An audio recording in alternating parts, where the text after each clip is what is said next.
Acte 1.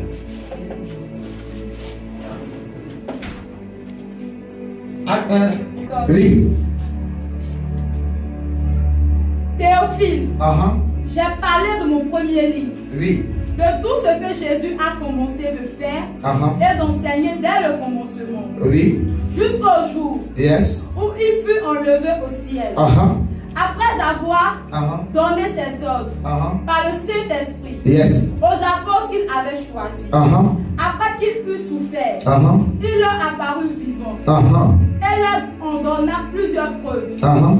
se montrant à eux pendant 40 jours Yes. et parlant des choses qui concernent le royaume de Dieu. Uh-huh. Comme il se trouvait avec eux, Uh-huh. il leur recommanda de ne pas s'éloigner de Jérusalem, Yes. mais d'attendre ce que le Père avait promis, Uh-huh. ce que je vous ai annoncé, Uh-huh. leur dit-il. Uh-huh. Car Jean a baptisé d'eau, Uh-huh. mais vous, Uh-huh. dans peu de jours, Uh-huh. vous serez baptisés du Saint-Esprit. Mhm. Alors, Uh-huh. les apôtres lui demandèrent, Uh-huh. Seigneur, Oui. est-ce en ce temps que tu rétabliras le royaume d'Israël? Uh-huh. Il leur répondit, Uh-huh. ce n'est pas à vous de connaître les temps ou les moments Uh-huh. que le Père a fixé de sa propre autorité. Yes. Mais vous recevrez Uh-huh. une puissance, Yes. le Saint-Esprit, Uh-huh. survenant sur vous. Uh-huh. Et vous serez Uh-huh. des témoins à Jérusalem, Uh-huh. dans toute la Judée, Uh-huh. dans la Samarie Uh-huh. et jusqu'aux extrémités de la terre. Amen. Amen. On va s'arrêter là pour le moment. Je vais expliquer. Amen. Amen. La Bible déclare que lorsque les disciples étaient avec Jésus, Jésus les annonçait que de la manière ils sont avec lui, un temps viendra où lui sera plus avec eux. Parce que lorsque eux étaient avec lui, ils se posent la question, mais Jésus, toi tu vas partir, tu vas aller chez ton Père. Et lorsque tu vas nous laisser là, tu vas nous confier à qui? Est-ce que les œuvres que tu as faites sur cette terre, on pourra faire aussi? Et Jésus leur répond, il dit non, je vais vous envoyer le consolateur. Et le consolateur était le Saint-Esprit. Parce que c'est le Saint-Esprit que Jésus avait promis à ses disciples. Lorsqu'il va chez le Père, et le Père qui était lui-même Jésus-Christ, il partait dans son royaume, il partait dans son trône. Donc, en tant qu'enfant de Dieu, c'est pour ça que nous avons besoin de l'Esprit de Dieu pour pouvoir marcher dans la fidélité. Tu as besoin de l'Esprit de Dieu pour pouvoir changer ta destinée. Tu as besoin de l'Esprit de Dieu pour que ta vie change, pour que les liens de famille te libèrent, pour que la sorcellerie tisse ta destinée, pour que le blocage s'éloigne de ta vie. Parce que lorsque les apôtres, les disciples ont reçu la présence de l'Esprit de Dieu, leur vie n'a jamais été la même. Il y a eu un bouleversement dans leur vie. Il y a eu un changement dans leur vie. Il y a eu une gloire dans leur vie. Il y a eu la lumière de Dieu dans leur vie. Parce que lorsqu'ils marchaient, ils transportaient la grâce de Dieu. Ils transportaient la puissance de Dieu. Ils n'étaient plus des hommes ordinaires. Ils n'étaient plus des hommes charnels. Mais c'était des hommes remplis de l'Esprit de Dieu. C'est pour ça que dans le livre des apôtres, Acte 1, verset 8, il a dit quoi? Mais vous recevrez une puissance. Amen. Amen. Parce que les choses qu'ils n'arrivaient pas à faire, ils arrivaient à faire. Les choses qu'ils n'arrivaient pas à comprendre, ils arrivaient à comprendre.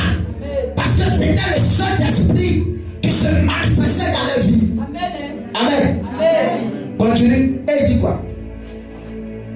On va comprendre quelque chose. Après avoir dit cela, Après qu'elle a dit, vous allez recevoir le Saint-Esprit. il fut élevé Oui. pendant qu'il le regardait. Il les a promis le Saint-Esprit. Il dit, lui, ça va là. Il ne faut pas penser qu'il les a abandonnés. Mais il va envoyer son esprit. C'est-à-dire, il est venu physiquement. Ils l'ont vu personnellement. Mais maintenant, là, il va venir en esprit. De la même manière, il est venu physiquement pour venir établir son royaume. Maintenant, là, il va venir en esprit. Le même Jésus, il va venir en esprit. Oui, et il dit quoi? Et une nuée le déroba à leurs yeux. Voilà. La nuée de Dieu a commencé en environné. C'est-à-dire, quand il montait, les disciples le regardaient monter. Oui. Et comme il avait les regards fixés vers le ciel, pendant qu'il s'en allait, voici, deux hommes vêtus de blanc leur apparurent et dirent, homme galiléen, pourquoi vous arrêtez-vous à regarder au ciel? Pourquoi vous continuez de regarder le ciel? Oui. Ce Jésus qui a été enlevé au ciel du milieu de vous. Ce Jésus qui était enlevé au ciel et qui est venu au milieu de vous là. Il est au milieu de vous, il sera enlevé encore. Parle au ciel maintenant. Oui. Viendra de la même manière. De la même manière, il est quitté dans son tour levé sur la terre. Quand il va repartir, il va revenir encore de la même manière. Mais cette fois-ci, il ne va pas passer par une femme. Il viendra lui-même. Que vous l'avez vu allant au ciel. Yes. Alors, il retournait à Jérusalem, de la montagne appelée des Oliviers, qui est près de Jérusalem, à la distance d'un chemin de sabbat. C'est le verset 12. Oui, le verset 14. Quand il fut arrivé, il montait dans la chambre haute, où il se tenait d'ordinaire. Voilà.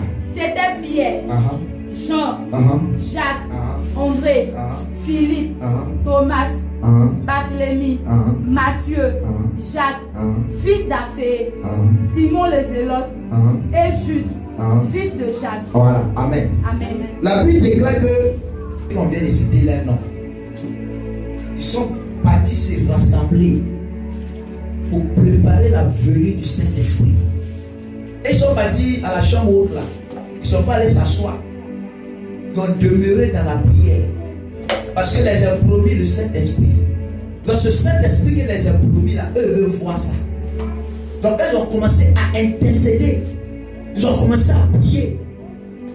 Mais toutes ces personnes là, vous allez voir que la vie de Pierre et Jean va bouleverser leur entourage.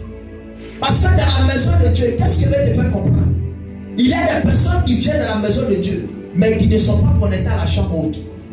Quand on parle de la chambre haute, on parle de la prière. Beaucoup de personnes viennent dans la maison de Dieu. Ils attendent que Dieu opère un miracle dans leur vie. Ils attendent que Dieu les délivre. Ils attendent que Dieu ouvre les portes dans leur vie. Mais pourtant, ces personnes-là, la chose que tu dois te connecter pour que le miracle puisse opérer dans ta vie, tu n'es pas connecté à la chose.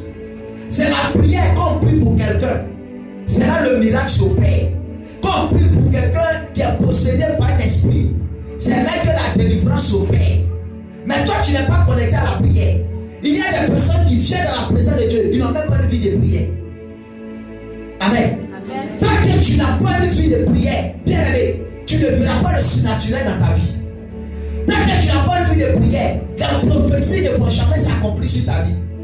Quand on annonce une prophétie, on dit ma soeur, je te vois voyager aller aux États-Unis. Tu as entendu le son, ça te plaît. Mais tu dois te mettre en prière. Parce que tu dois prier contre la prophétie. Parce qu'il y a des personnes dans le monde spirituel qui attendent des prophéties.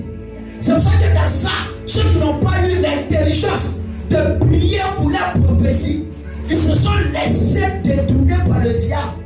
Et aujourd'hui, ces personnes, quand tu dis ma soeur ou bien mon frère, Dieu va te bénir. Ces personnes ne croient plus à la grandeur que tu as été annoncé sur la vie. Parce que depuis lors, les hommes de Dieu ont prophétisé sur ma vie. Des servants de Dieu ont prophétisé sur ma vie. Je n'ai rien vu, rien ne s'est réalisé. Bien aimé, tu as dormi avec ta prophétie. Parce que de la même manière, Jésus annonça à ses disciples que je vais vous envoyer le Saint-Esprit. Si les disciples, ils sont allés se coucher, ils sont allés dormir, les disciples ne verront pas le Saint-Esprit.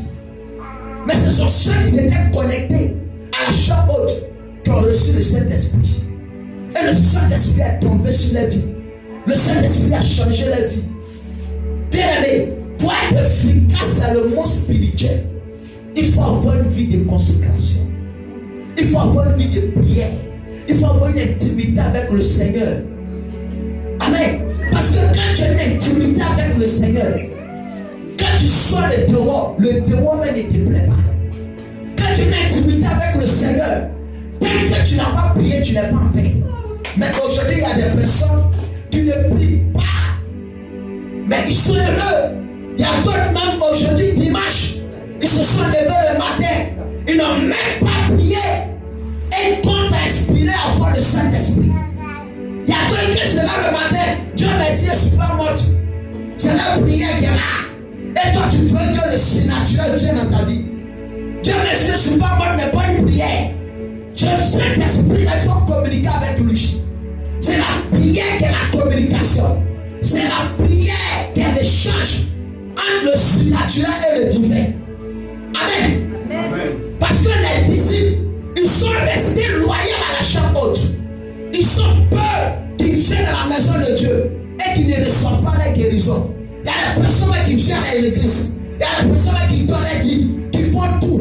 En croyant qu'à donner la dîme, c'est là que Dieu va ouvrir les portes. En croyant qu'à donner les dîmes, les offrandes, c'est là que Dieu va les bénir. Écoute-moi bien, Dieu n'a pas besoin de ton argent pour te bénir. La seule chose que Dieu a besoin de ça, pour pouvoir te bénir, pour pouvoir changer ta vie, c'est ta communion avec lui. C'est ton alliance avec lui. C'est ton engagement avec lui. C'est ta loyauté avec lui. C'est ta fidélité avec lui. C'est ta sincérité avec lui. Est-ce que tu es sincère? Ma situation a pris le contrôle de ma vie. Rien ne va dans ma vie. Ma vie est compliquée. Ma vie est difficile. Comme ils sont d'approcher un Dieu qui est mort.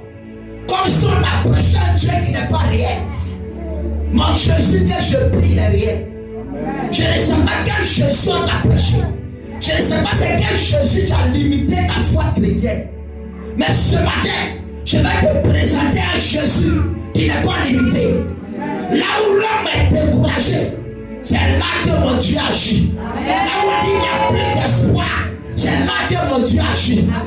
Beaucoup de personnes ont donné leur vie à Jésus parce que plein ont vu le miracle. Beaucoup de personnes ont donné leur vie à Jésus parce que d'autres ont vu la résurrection. Que c'est dans la maladie qu'ils étaient convertis. Que c'est dans les problèmes que ces personnes étaient converties. Ce matin, je crois que le Dieu que je sais, que Jésus-Christ, il fera quelque chose de nouveau dans ta vie. Monte à la chambre haute. À la chambre haute, il y a la délivrance. À la chambre haute, il y a la restauration. Ils étaient ensemble. Ils étaient connectés à l'Esprit de Dieu. Ils étaient liés à l'Esprit de Dieu. Et c'est là qu'ils ont vu la grâce de Dieu. C'est là qu'ils ont vu Jésus. C'est là qu'ils ont rencontré le Saint-Esprit. Avance. Il dit quoi? Tous d'un commun acte. Amen. Amen. L'église veut recevoir le Saint-Esprit. Mais l'église ne sont pas ça. On dit André, c'est Philippe, Jean, Pierre, tous ceux-là, d'un point d'accord, ils étaient ensemble. Aujourd'hui, l'église est divisée. Et c'est nous, on parle de l'Esprit de Dieu. L'Esprit de Dieu n'est pas dans un lieu là où il y a la division. L'Esprit de Dieu n'est pas dans un lieu là où il y a la confusion. On voit des sœurs qui viennent à l'église, ne se parlent pas. Vous venez à l'église, c'est pour obtenir quoi? Au lieu d'avoir une bénédiction, vous allez avoir une malédiction. On voit des personnes qui viennent à l'église, elles sont précieuses que tout le monde. Dans l'église, il n'y a pas quelqu'un qui est supérieur que l'autre. Parce que si aujourd'hui chacun devra laisser sa maison pour venir ici, c'est pas pour venir regarder mon visage. C'est parce que tu as cru à l'Esprit de Dieu que tu as décidé de venir ici. Si tu n'avais pas cru à l'Esprit de Dieu, tu ne voulais pas venir ici. Parce qu'il y a d'autres même à notre sortie d'ici, ils ont autre chose à faire. Mais tu as décidé de laisser pour venir dans la présence de Dieu, pour recevoir quelque chose de la part de Dieu. Donc quand on vient dans la présence de Dieu, on est égal. Il faut laisser ton ego, mettre ton ego à côté. C'est pour ça qu'il y a des personnes qui ont dit louange, ils sont assis. Ça ne dit rien. Amen. Amen. Quand tu vas dans la présence de Dieu, il n'y a pas de branchés dans la présence de Dieu. Parce que c'est la présence de ton Dieu. Amen. Mais si tu as mal, lorsque tu es en train de le louer, tu es en train de le célébrer, on remarque des chrétiens qui disent non. Quand dit ça, c'est pas mon inspiration. Comme si on est dans un bar. Comme si on est dans un show. Moi, c'est comme un musicien, ça là. C'est là qui me fait rouler. Écoute-moi bien. Le Saint-Esprit regarde tout ça. Il regarde nos actes. Il regarde notre attitude. Il regarde notre caractère. Il regarde notre loyauté dans sa présence. C'est lorsque tu es loyal dans sa présence. Il y a des personnes, elles se sacrifient pour l'œuvre. Mais elles reçoivent que les méprises. Elles reçoivent que des humiliations. Mais c'est pas pour cela qu'elle dit je quitte l'église. Parce que c'est viser l'objectif. Je ne sais pas le pasteur. Je ne sais pas la femme du pasteur. Je ne sais pas quelqu'un dans l'église. Je sais Dieu. Mais il y a des gens quand ils viennent à l'église. Ils viennent pour regarder comment l'église est. Comment le pasteur s'habille. Comment sa femme s'habille. Comment les fidèles s'habillent. Bien aimé. Si tu es venu spectateur, tu vas sortir avec la grâce des spectateurs. Tu ne recevras pas le Saint-Esprit.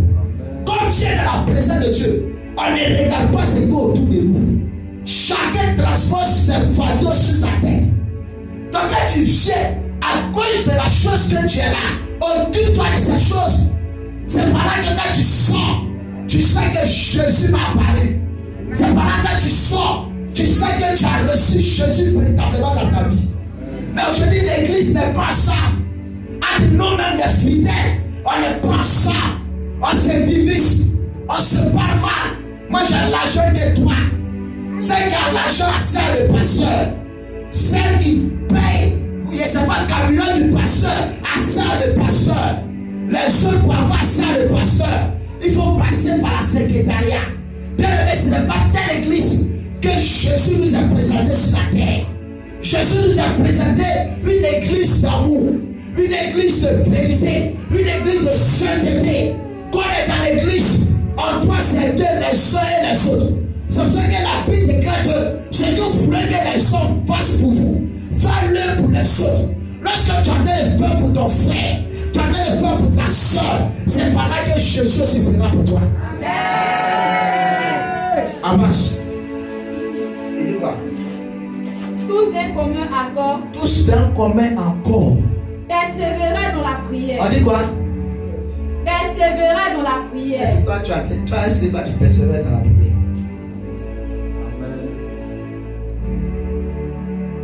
Tu as déjà fait 4 heures du temps non-stop.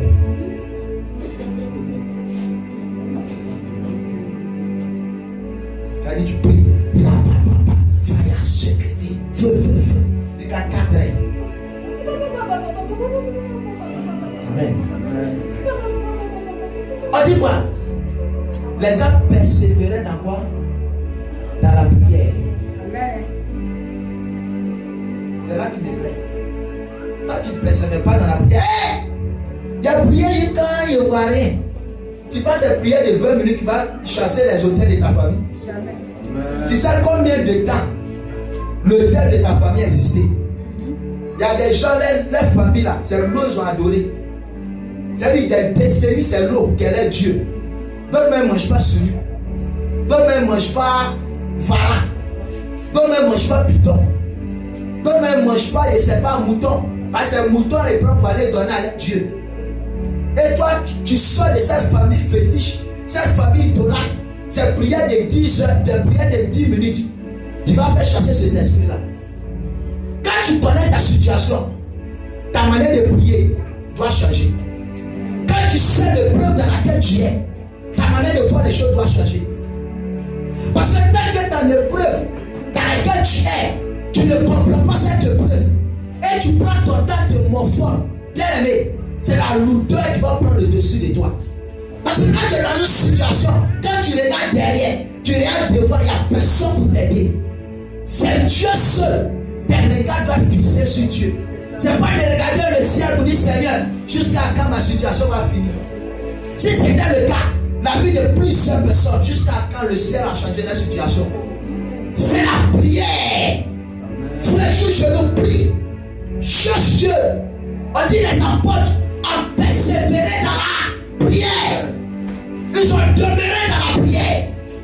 Tu veux qu'on te marie, tu ne pries pas. Tu veux voyager, tu ne pries pas. Tu veux travailler, tu ne pries pas.